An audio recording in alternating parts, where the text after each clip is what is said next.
Bénis ta parole. Tu bénis, Seigneur, tout ce que nous allons partager. La Bible dit que lorsque tu donnes ta parole, elle ne rentre pas tant qu'elle n'a pas fait ce pourquoi tu l'envoies. Alors merci de bénir les cœurs ce matin et de visiter ton Église. Amen. Il se trouve que lorsque j'ai commencé à réfléchir sur ce que je devais apporter aujourd'hui, la pensée qui est venue sur mon cœur,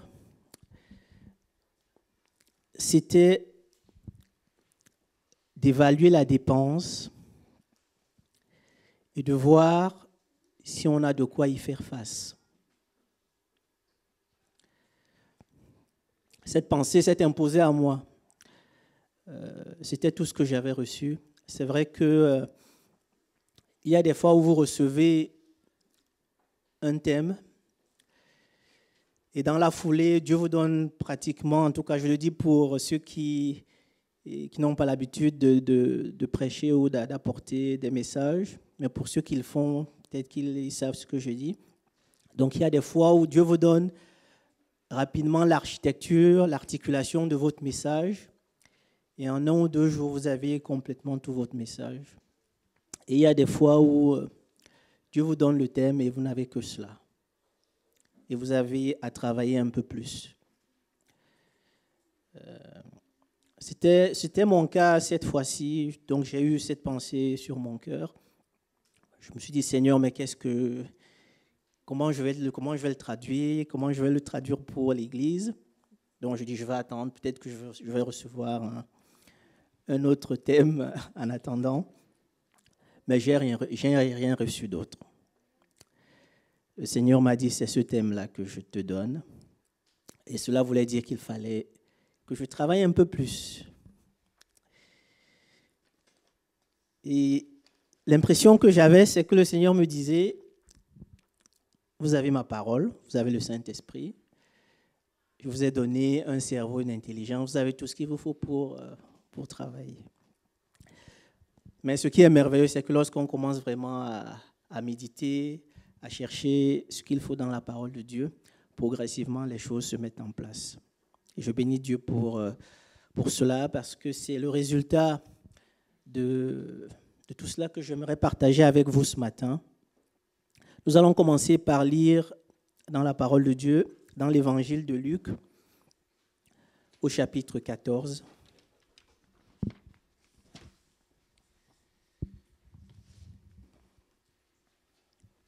Luc chapitre 14. Donc le thème d'aujourd'hui, comme je le disais, c'est calculer la dépense et voir si on a de quoi y faire face. Luc 14, à partir du verset 28. « Car lequel de vous, s'il veut bâtir une tour, ne s'assied d'abord pour calculer la dépense et voir s'il a de quoi la terminer, de peur qu'après avoir posé les fondements, il ne puisse l'achever, et que tous ceux qui le verront ne se mettent à le railler, en disant, cet homme a commencé à bâtir, il n'a pu achever. Ou quel roi, s'il va faire la guerre à un autre roi, ne s'assied d'abord pour examiner s'il peut, avec 10 000 hommes, marcher à la rencontre de celui qui vient l'attaquer avec 20 000. S'il ne le peut, tandis que cet autre roi est encore loin, il lui envoie une ambassade pour demander la paix. » J'ai lu ce texte et je me suis dit, je vais regarder un peu les autres versions, qu'est-ce qu'ils en pensent. Et j'aimerais partager avec vous la version Parole de vie. Je pense que c'est un français peut-être un peu plus, je dirais, simple, mais il est aussi beaucoup plus percutant. Qu'est-ce qu'il est écrit ? En effet, quand l'un de vous veut construire une grande maison, il commence par s'asseoir et il calcule. Combien est-ce que cela va me coûter ? Est-ce que j'ai assez d'argent pour aller jusqu'au bout ? Mais s'il pose des fondations sans pouvoir finir la maison, tous ceux qui verront cela se mettront à se moquer de lui. Ils diront, cet homme a commencé à construire, mais il n'a pas pu finir. Et quand un roi part en guerre contre un autre roi, il commence par s'asseoir, il se demande, j'ai 10 000 soldats, est-ce que je peux aller combattre mon ennemi qui vient m'attaquer avec 20 000? S'il ne peut pas, il envoie des messagers à l'autre roi pendant qu'il est encore loin et il demande à faire la paix. Nous voyons ici que le Seigneur prend deux exemples qui devaient probablement faire partie de ce qu'on pourrait appeler la sagesse populaire pour appuyer ce qu'il disait. Si vous prenez le contexte de ce passage dans l'évangile de Luc, Jésus parle ici des conditions que ceux qui voulaient le suivre comme disciples devaient remplir. Dans le contexte vraiment de ce texte que nous avons lu, est le contexte de qu'est-ce qu'il faut pour être disciple de Jésus. Mais ce matin, je ne parlerai pas de ça, c'est un autre sujet très intéressant. Mais ce n'est pas le cœur de mon message aujourd'hui. Jésus prend ces deux exemples pour illustrer ce qu'il disait, pour illustrer le niveau et la qualité de l'engagement que les gens doivent avoir lorsqu'ils construisent quelque chose. Il prend deux exemples dont il est quasiment sûr que personne ne devait contester le bon sens de la démarche, puisqu'il est dit, car lequel de vous, une manière de dire, en fait, c'est ce que vous faites. Personne ne ferait le contraire. Il les prend quelque part à témoin en disant, c'est ce que vous devriez faire. Si vous avez une maison à construire, si vous avez quelque chose à faire, c'est comme cela que vous allez le faire. Donc lorsque j'ai commencé à méditer ce texte, puisque c'est le texte de base que le Seigneur m'a donné, je me suis rendu compte qu'à chaque fois, dans les deux exemples que Jésus prend, nous avions deux étapes dans ce qu'il dit. Il y avait une première étape qui était de calculer la dépense, savoir combien ça va me coûter. Cette première étape, elle est très importante parce que d'elle va dépendre ce qu'on va faire par la suite. D'elle va dépendre la seconde étape qui est de savoir qu'est-ce que je fais. Est-ce que j'ai suffisamment ce qu'il faut pour aller jusqu'au bout? C'est comme nous l'avons lu, même si les conséquences dans les cas ne sont pas les mêmes, mais nous voyons que les gens vont dire, mais il a commencé, il n'a pas pu finir. Il ne savait pas qu'il fallait peut-être prévoir ce qu'il faut. Je dirais deux étapes pour prendre la bonne décision. Et c'est ce que nous allons partager ce matin. Commencez par calculer ce que cela nous coûte. Commencez par calculer la dépense. Nous sommes dans un monde aujourd'hui, dans une époque où c'est de l'illimité, du tout gratuit. Et c'est vrai qu'on peut raisonnablement se poser la question, est-ce qu'à toutes les circonstances, est-ce que dans toutes les situations, j'ai vraiment besoin de calculer ce que ça me coûte? J'ai mon téléphone et on me dit, bon, je vais sur Internet, j'ai des informations gratuitement. Est-ce que c'est vraiment pertinent? Il y a un économiste français qui a travaillé sur le modèle économique d'Internet, et en particulier sur celui de Google. Et il disait ceci, il disait que lorsqu'il n'y a pas de produit à acheter, cela veut dire que le produit, c'est vous. Vos données personnelles, vos habitudes de consommation, toutes ces informations ont de la valeur et c'est ce que Google utilise, c'est son modèle économique. Vous ne payez rien, mais il y a toujours quelque chose derrière. Même lorsque vous gagnez au loto, il y a des millions de personnes, d'autres qui ont perdu. Donc oui, il y a toujours un prix à payer. Il y a toujours un prix à payer et la vie avec Dieu n'échappe pas à cela. Lorsque Dieu va appeler Abraham,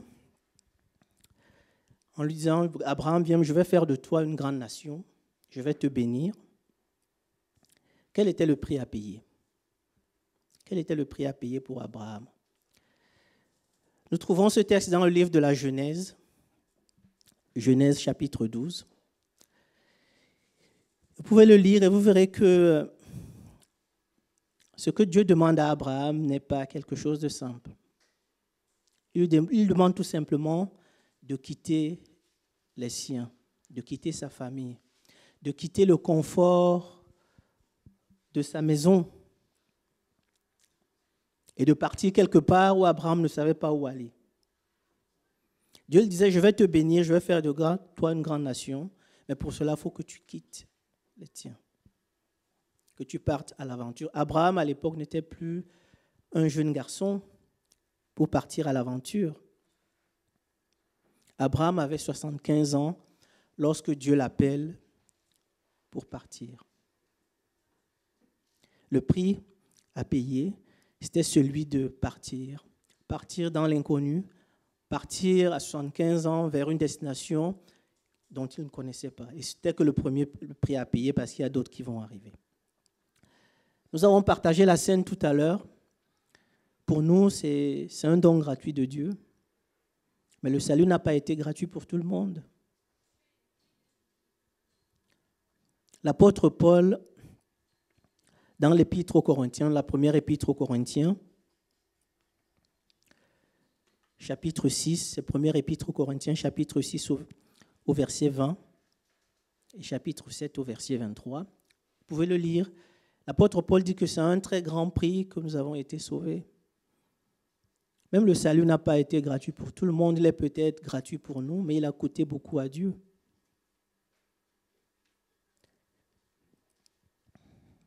Je le disais au début de ce message, le texte dans lequel nous prenons le thème ce matin, le contexte, c'est que Jésus est suivi par une grande foule. Vous pouvez commencer, par exemple, à lire au verset 25. Il est dit, Jésus, de grandes foules faisaient route avec Jésus. Et il se retourna et leur dit,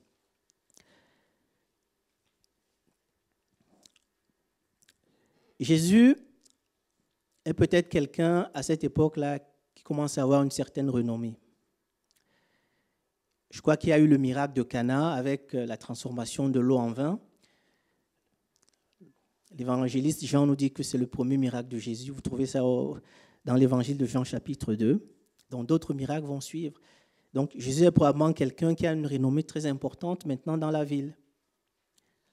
Et vous savez, lorsque vous avez une bonne renommée, ça attire les foules. Ça attire beaucoup de monde. Vous avez dedans ceux qui sont sincères, qui se disent, on partage la vision, qui vous suivent, qui se disent ce que le monde que cette personne nous propose, on pense que c'est un monde meilleur qu'on veut partager. Mais vous avez aussi autour de cela des opportunistes. Ceux qui se disent, quand on voit ce que ce monsieur fait, il faut mieux être dans ce move-là, parce que demain, quand il y aura la distribution des places, j'aurai peut-être ma part. Ils sont là, mais ils sont là d'abord pour leurs premiers intérêts. Ils se disent, mieux vaut ne pas rater cette histoire-là, mieux vaut être dedans. Le monde est ainsi fait. Il y a ceux qui embrassent des causes par conviction et d'autres par intérêt. On ne peut pas changer ça. Et ça, Jésus le sait. C'est à ce moment-là qu'il décide de clarifier les choses en leur disant, faites attention, me suivre, ce n'est pas quelque chose de simple. Me suivre, cela a un prix.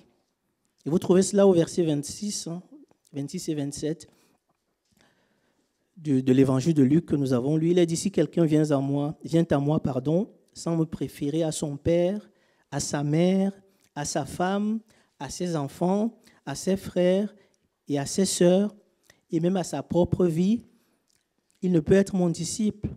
Et quiconque ne porte sa croix, ne me suit pas, ne peut pas être mon disciple. C'est un prix très élevé. Hein. Je vous assure, je suis fils, mari, père, et parfois je me dis, est-ce que ce prix-là, je suis prêt à le payer? Est-ce que nous sommes nombreux ici à payer ce prix? Ce que Jésus dit, me préférer à tout. Jésus leur dit, faites attention, vous me suivez parce qu'on dit ce sont des foules, mais cela a un prix. Tout a un prix. Même la vie avec Dieu a un prix. Et ceux qui ne le disent pas, ne vous disent pas la vérité. Il faut qu'on en soit conscient. Suivre Dieu, la vie avec Dieu, cela coûte. Cela coûte. Et je crois que c'est la raison pour laquelle Dieu fait toujours tout pour ne pas nous le cacher, pour nous dire clairement ce à quoi nous nous engageons, pour que notre décision, pour que notre choix soit un choix sensé, que ce ne soit pas un choix qu'on fait après un moment d'euphorie, parce que si la louange était quelque chose de sympa, on a bien aimé, tout ça, on se lève, non. Jésus dit le prix à payer, c'est la priorité, c'est moi en priorité. Les foules qui le suivaient, il fallait qu'il le leur dise. Alors si tout a un prix et qu'il faut calculer le prix, on peut se demander, est-ce que c'est à la portée de tout le monde? Parce qu'on voit que, bon, dans le cas de Jésus, généralement, il nous présente la note. Mais ici, il nous parle de quelqu'un qui veut construire une tour, d'un roi qui veut faire la guerre. On peut multiplier les exemples. Et comme je le disais au début, je pense que cela ne concerne pas que la vie que nous avons avec Dieu, que les projets que nous faisons avec Dieu. C'était une vérité que Jésus prend, des exemples qui étaient probablement des vérités qu'on appelait populaires, que tout le monde partageait, que personne ne pouvait contester. Alors on peut se dire, est-ce que tout le monde peut calculer le prix de son engagement? Est-ce que c'est à la portée de tout le monde? Est-ce que c'est quelque chose de simple? J'admets que lorsque je me suis posé cette question, je me suis rendu compte qu'il y a une difficulté. Nous n'avons pas forcément tous les capacités pour le faire. Nous connaissons souvent les écarts qu'il y a lorsqu'un pays se propose d'organiser un événement au niveau international, comme par exemple les JO. Ce pays va faire une estimation, va dire voilà, cela va me coûter tant. La difficulté, c'est en effet de bien réaliser le vrai prix, ce que ça va vraiment me coûter. Quelle est la réalité du prix que je dois payer? Parce que c'est très important de ne pas sous-estimer ce que cela va vous coûter. C'est très important de s'approcher au mieux de ce que cela va vous coûter parce que la décision que vous allez prendre va en dépendre. Alors, est-ce que c'est facile? Est-ce que tout le monde peut le faire? J'ai pris l'exemple des JO en Grèce. J'ai regardé sur Internet et je me suis rendu compte que les Grecs, au moment où ils déposaient leur dossier pour les JO, ils avaient estimé que cela leur coûterait à peu près 4 milliards d'euros, 4,6 milliards d'euros. À la fin, la facture était de l'ordre entre 11 et 20 milliards. 11 milliards, c'était plutôt ce que disaient les chiffres officiels. 20 milliards d'autres sources. Donc, vous voyez, c'est entre 11 et 20 milliards. Donc, à peu près entre 2,5 et 5 fois le coût qu'ils avaient estimé au départ. Et en faisant ma recherche sur Internet, j'ai trouvé des commentaires. J'ai trouvé ce commentaire. Ce que cela a coûté à la Grèce, au-delà du prix en tant que tel. Nous connaissons la situation de la Grèce aujourd'hui. J'ai trouvé ce commentaire qui disait qu'après que le déficit budgétaire a atteint en 2002 une part encore tolérable de 3,7% du PIB, ce taux est grimpé à 7,5% l'année des JO. Ce qui est important, c'est la conclusion. Il disait que le chemin qui allait mener la Grèce au désastre de l'endettement était déjà tracé. Le fait que la Grèce s'est trompée, sciemment ou inconsciemment, j'en sais rien, sur le coup, on savait pertinemment que ce que nous vivons aujourd'hui, le résultat que nous connaissons aujourd'hui, c'était des difficultés. Et même le responsable, le président du comité olympique, le reconnaît. Estimer le coût n'est pas juste un simple exercice intellectuel qu'on fait. C'est quelque chose d'important. Parce que la décision que nous allons prendre, elle va avoir un impact très important. Le résultat que nous allons trouver dans ce que nous pensons dépenser va être l'élément qui va déclencher notre choix, l'engagement que nous allons prendre. Lorsqu'Élie doit se rendre à la montagne d'Horeb, l'ange de l'Éternel, vous connaissez cette histoire, va lui dire à 2 reprises, « Élie, lève-toi, mange, car le chemin est trop long pour toi. » Vous avez cette histoire dans le premier livre des rois, au chapitre 19, pour ceux qui veulent noter. 1 roi 19, 5, 7. À 2 reprises, l'ange lui dit, « Élie, lève-toi, mange, bois et mange. » Pourquoi? Parce que l'ange de l'Éternel savait que Élie avait 40 jours et 40 nuits de marche. Et que s'il n'avait pas pris les forces nécessaires, il n'aurait pas tenu la distance. Peut-être que Élie ne le savait pas, mais Dieu savait que Élie avait besoin de marcher, de manger, pour tenir la distance. Nous avons des exemples dans l'Évangile où des gens viennent voir Jésus pour lui dire, « Seigneur, nous, on est prêt à te suivre partout. On est prêt à tout pour toi. » J'en ai noté 2. C'est l'histoire du scribe que nous allons lire. On peut la lire dans l'Évangile de Luc ou de Matthieu. C'est Luc chapitre 9, verset 58.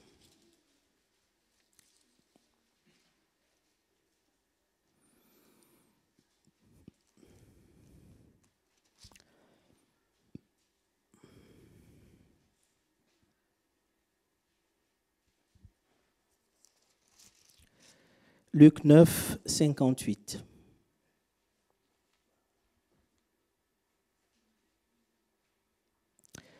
On peut commencer au verset 57 pour avoir le contexte. Pendant qu'ils étaient en chemin, un homme lui dit, « Seigneur, je te suivrai partout où tu iras. » Jésus lui répondit, « Les renards ont des tanières et les oiseaux du ciel ont des nids, mais le Fils de l'homme n'a pas un lieu où il puisse se reposer. » Qu'est-ce que Jésus lui dit?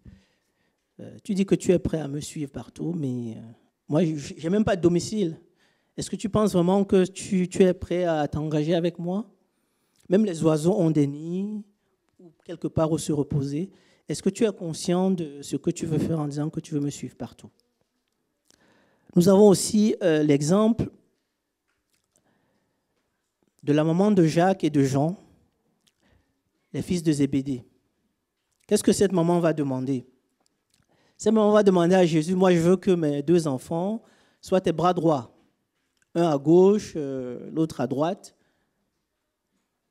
C'est normal, nous sommes les parents, nous voulons toujours que nos enfants aient la bonne place. Je parlais tout à l'heure de ceux qui souhaitent avoir les bonnes places. Et l'histoire, elle est intéressante parce qu'elle est dans l'évangile de Matthieu au chapitre 20. Jésus va dire à cette dame, « Est-ce que tu sais ce que tu demandes? Est-ce que tu réalises le coût que cela signifie pour toi ou bien pour tes enfants? Est-ce que vous êtes prêts à boire la coupe que je vais boire? » Bon, bien sûr, Jésus ne va pas répondre directement. Il va dire que pour ce qui est des places, c'est de la responsabilité et de l'autorité du Père. Mais Jésus va quand même passer le message à cette dame en disant, « Fais attention, la demande que tu fais, elle a un prix et ce prix peut être très élevé. » Donc, évaluer la dépense n'est pas forcément quelque chose de facile. Je dirais même que c'est quelque chose de difficile. Et Dieu nous fait grâce parce que Dieu ne nous cache pas cela. Dieu n'est pas comme dans le monde, ce qu'on appelle les coûts cachés. Vous achetez quelque chose, c'est a priori bon marché. Et lorsque vous rendez chez vous, vous vous rendez compte qu'il y a beaucoup de coûts cachés. Dieu nous présente la note, Dieu nous dit, voilà, tu veux me suivre, tu veux travailler avec moi, sache qu'il y a un prix à payer. Est-ce que tu es prêt à le payer? Voici le prix. Est-ce que tu es prêt à le payer? Dans le texte que nous avons lu, à 2 reprises, vous avez l'expression qui revient « s'assied d'abord ». Si vous pouvez revenir sur le texte, que ce soit pour la construction de la tour ou que ce soit pour le roi qui va en guerre, vous avez cette expression qui revient à chaque fois. D'abord au verset 28, « Car lequel de vous, s'il veut bâtir une tour, ne s'assied d'abord » Et au verset 31, « Ou quel roi, s'il va faire la guerre à un autre roi, ne s'assied d'abord » Pour moi, cette expression veut dire, on prend le temps. On s'assied, on prend le temps, on réfléchit. On dit, voilà ce que je veux faire. Qu'est-ce que ça va me coûter? Qu'est-ce que cela va avoir comme impact? On ne le fait pas sur un coup de tête. On ne le fait pas sur un coin de table. Et je pense que l'engagement avec Dieu, c'est encore beaucoup plus sérieux que cela. Les projets que nous avons pour Dieu, nous devons encore les traiter dans cet état d'esprit. On s'assied d'abord et on voit, Seigneur, quelle est la dépense? Quelle est la dépense? Et je crois que Dieu, dans sa grâce, lorsque nous sommes dans cette démarche, nous aide dans ce travail, nous aide à voir clair. Parce que son but, c'est que nous puissions prendre une décision qui correspond à ce que nous pouvons faire. Parce que ça, c'est la suite. C'est la suite de l'histoire. Maintenant que nous avons combien ça nous coûte, est-ce que nous sommes prêts? Est-ce que nous avons ce qu'il faut pour calculer la dépense? Parce que c'est un exercice difficile, mais c'est un passage obligé parce que la suite en dépend. Est-ce que je suis capable d'y faire face? Est-ce que je peux faire face à la dépense que j'ai en face de moi? En réfléchissant sur cette question, je me suis rendu compte qu'il y a 2 aspects à cela. 2 aspects très importants, l'un comme l'autre. Le premier aspect, c'est celui de la disponibilité des ressources. Est-ce que j'ai les ressources qu'il faut? Nous qui sommes chrétiens, parfois très spirituels, nous négligeons beaucoup cet aspect. Nous avons l'habitude de dire, nous vivons par la foi, allons-y, Dieu avec nous, ça va aller, Dieu pourvoira. C'est vrai, Dieu pourvoit. Mais faut-il que Dieu sache ce qu'il doit pourvoir? Faut-il que Dieu sache, que vous sachiez qu'est-ce que vous allez demander à Dieu? Dieu pourvoira. Mais qu'est-ce que Dieu pourvoira? Est-ce que nous ne confondons pas parfois inconséquence et vivre par la foi? Parce que n'oublions pas, la première étape, c'est Seigneur, voilà ce que ça me coûte. Voilà ce que je dois engager. Et si je dois prier, c'est dans ce sens-là. Seigneur, voici ma demande.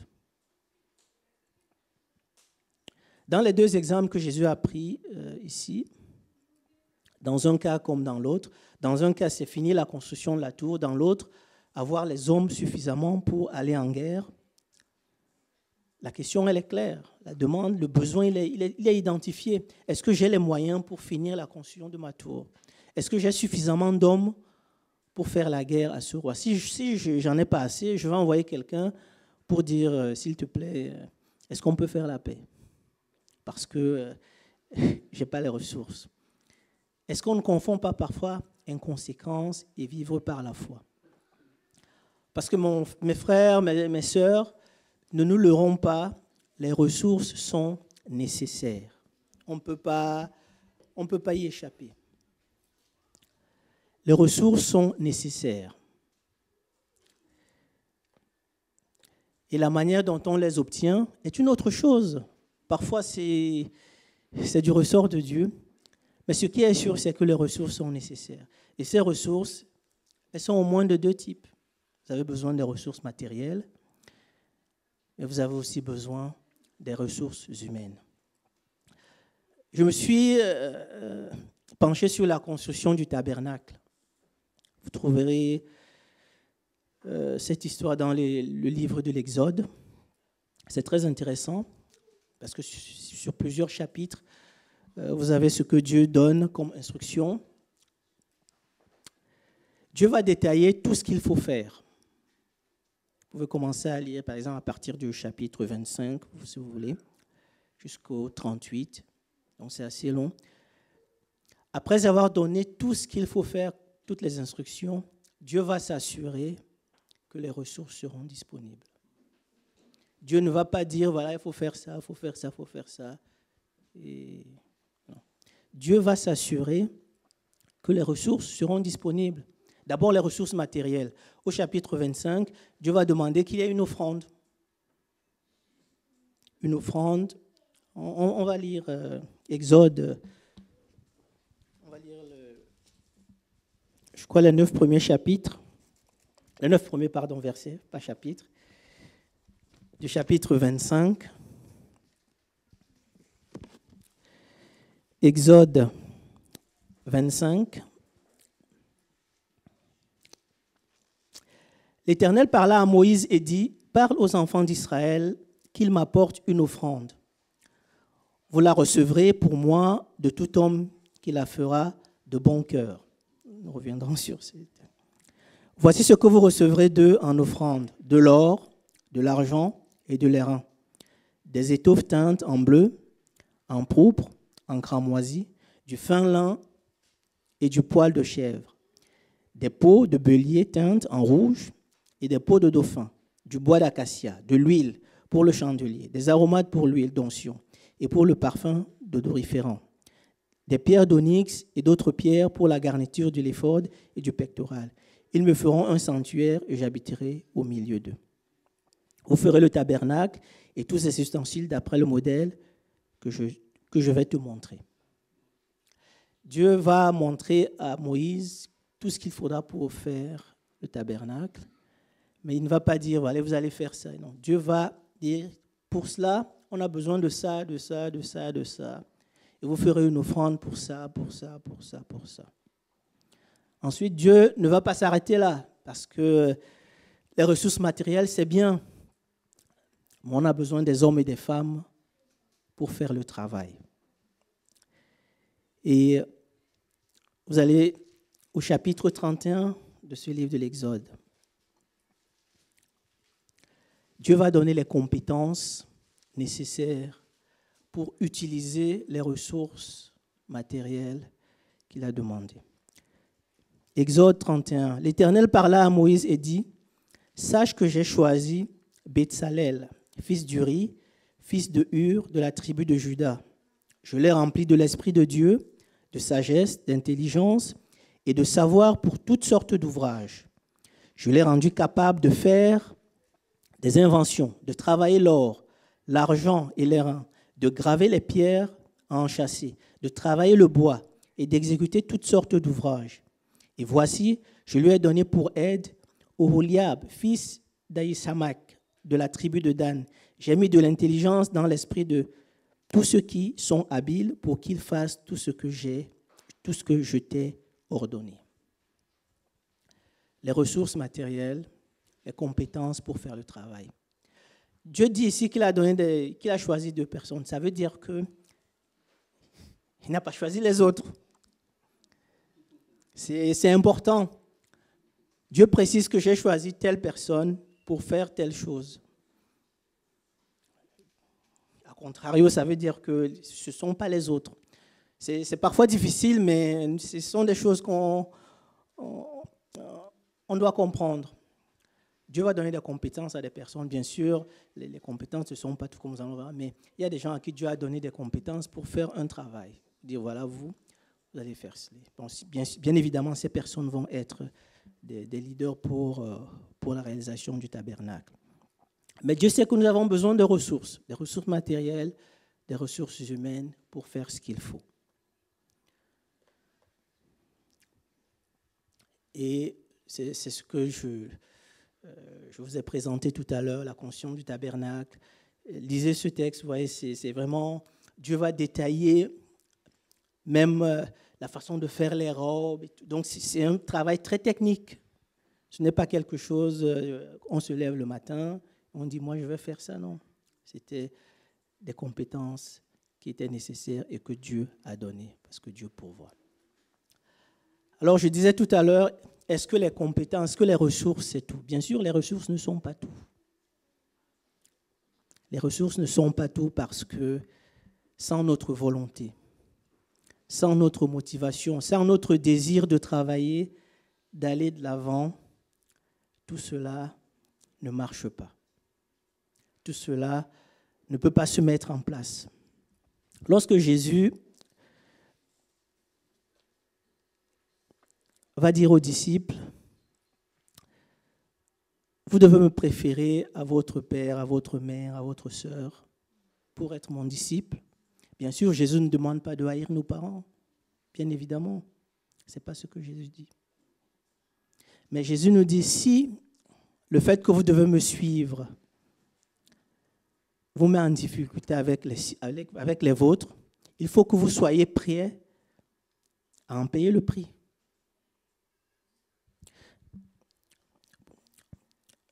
Je pense que c'est très bien traduit dans l'évangile de Matthieu, au chapitre 10. Je vous propose de le lire.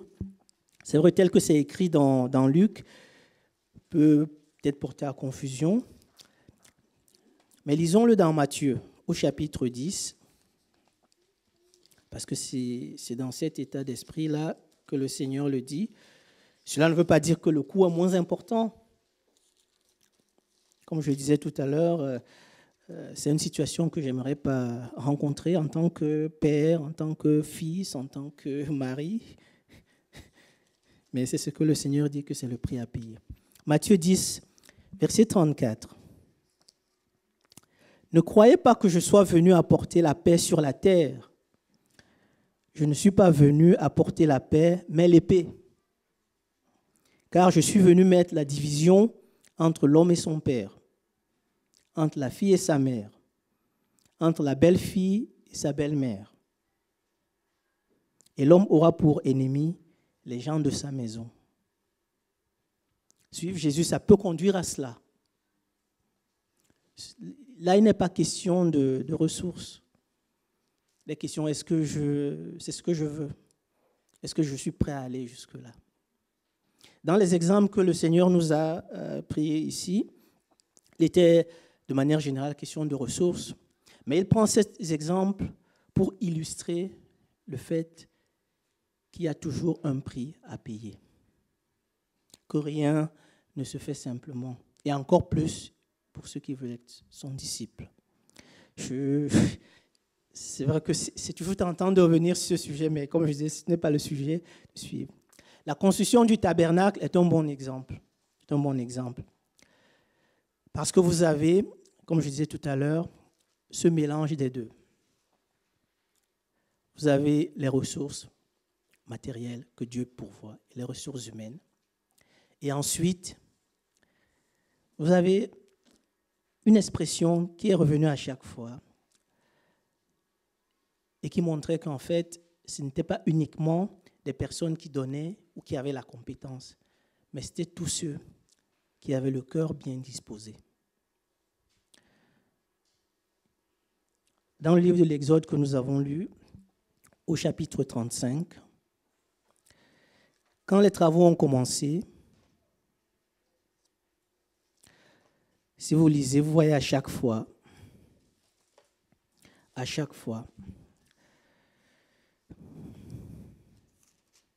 c'est juste une petite expression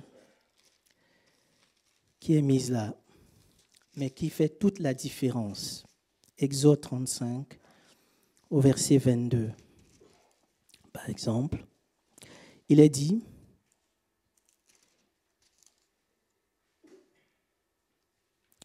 les hommes vinrent aussi bien que les femmes, tous ceux dont le cœur était bien disposé, apportèrent des boucles, des anneaux, des bagues, des bracelets, toutes sortes d'objets d'or. Chacun présenta l'offrande d'or qu'il avait consacrée à l'Éternel. Vous prenez le chapitre 36, au verset 2.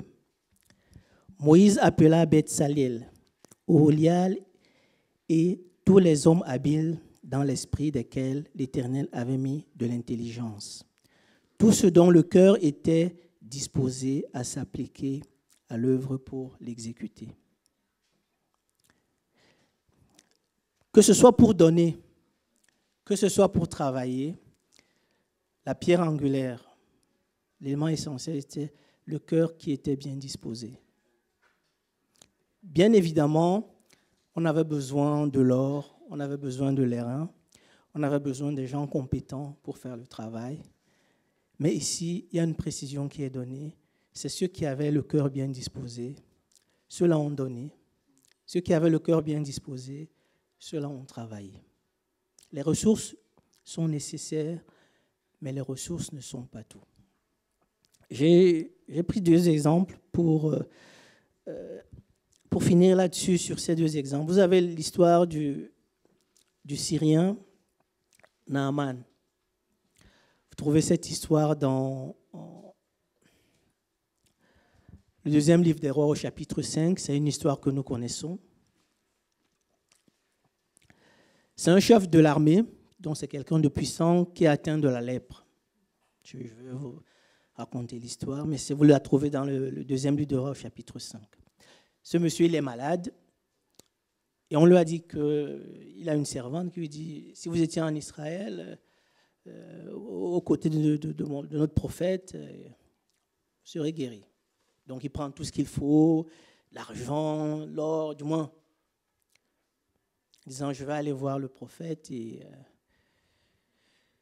pour ma guérison. Donc on l'annonce au prophète. Et le prophète ne va même pas le voir. Le prophète dit, bon, tu peux aller te jeter cette fois dans la mer, dans le Jourdain, et tu seras guéri. Monsieur, il est vraiment vexé. Pour ce monsieur, le prix à payer, ce n'était pas l'argent. L'argent, ce n'était pas ça qui était important. C'était la fierté de son cœur. Comment est-ce qu'il se positionnait par rapport à Dieu? Il avait les ressources, il avait tout. Mais la chose la plus importante dans son cas, c'était de considérer que devant Dieu, il était aussi petit et de faire ce que Dieu lui demandait, quelle que soit la chose. Il a failli passer à côté de sa guérison. Heureusement, il avait des bons conseillers. Les gens qui lui ont dit, mais Seigneur, si on t'avait demandé quelque chose de trop compliqué, tu as même amené beaucoup de choses. On te demande juste de faire quelque chose de très simple. Pour cette personne, le prix était celui-là. Heureusement, il a écouté, il a été guéri. Vous avez un 2e exemple, l'homme riche. Cette histoire, vous la trouvez dans l'évangile de Matthieu, au chapitre 19. Matthieu 19, de 16 à 22. C'est un homme qu'on peut appeler un homme religieux, qui pratique tout ce qu'il faut. Il a beaucoup de richesses. Il va voir Jésus. Il dit, Seigneur, j'ai fait tout ce qu'il faut. Qu'est-ce qu'il me faut de plus pour mériter la vie éternelle? Jésus lui a dit, très bien, tu as respecté tous les commandements, c'est super, mais il faut que tu vendes tout ce que tu as et que tu me suives, tu auras la vie éternelle. Pour cette personne, le prix à payer, c'était sa richesse.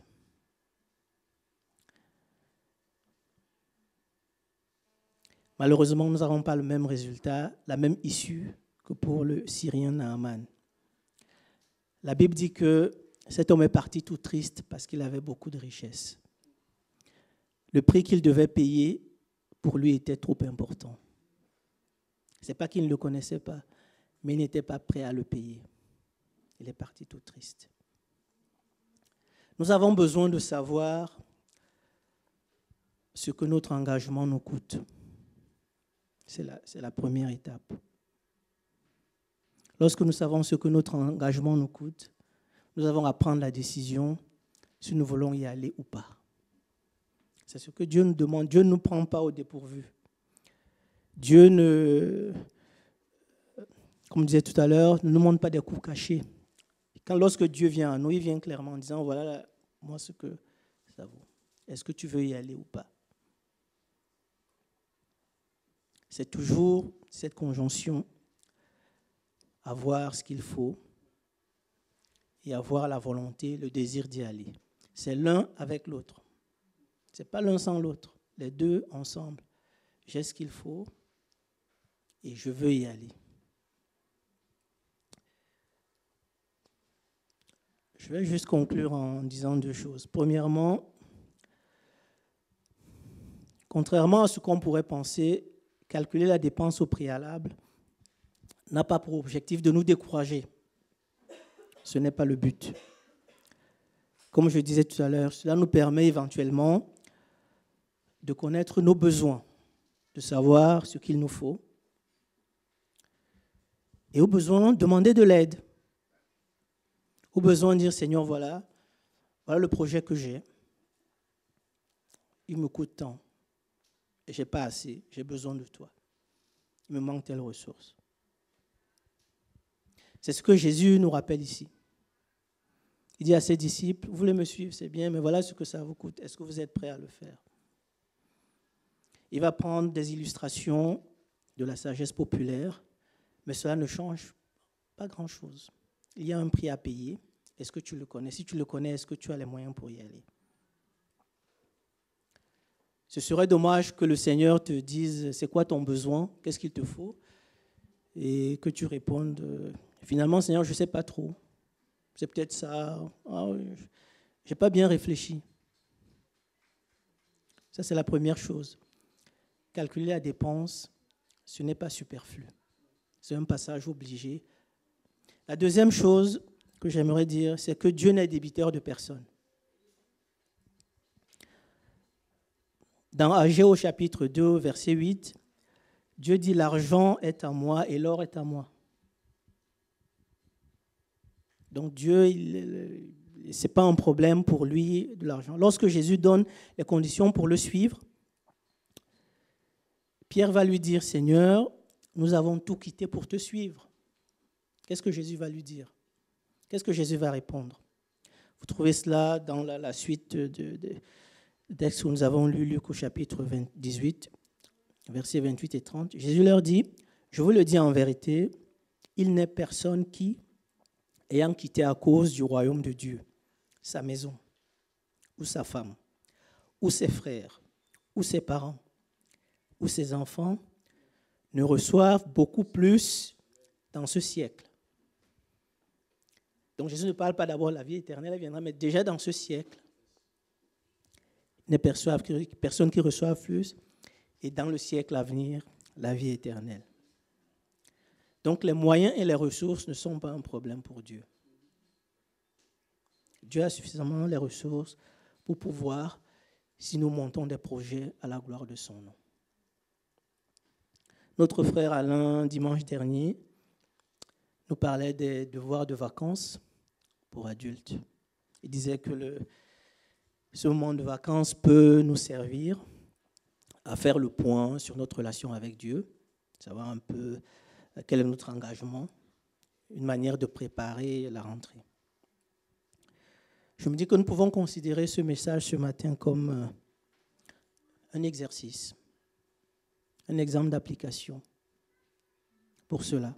Pour cette rentrée qui vient, tu as peut-être des projets, tu as peut-être des choses que tu aimerais faire. Commence par évaluer. Seigneur, c'est quoi c'est quoi la note, c'est quoi le coût? À quoi je vais avoir à faire face? Et une fois que tu t'es posé cette question, tu demanderas, est-ce que j'ai ce qu'il faut? Seigneur, je n'ai pas ce qu'il faut, j'ai besoin de toi. Et je suis sûr que Dieu, dans sa grâce, il t'accompagnera à faire face. Parce que en fait, c'est ça l'objectif. Que Dieu nous bénisse ce matin et qu'il puisse bénir sa parole.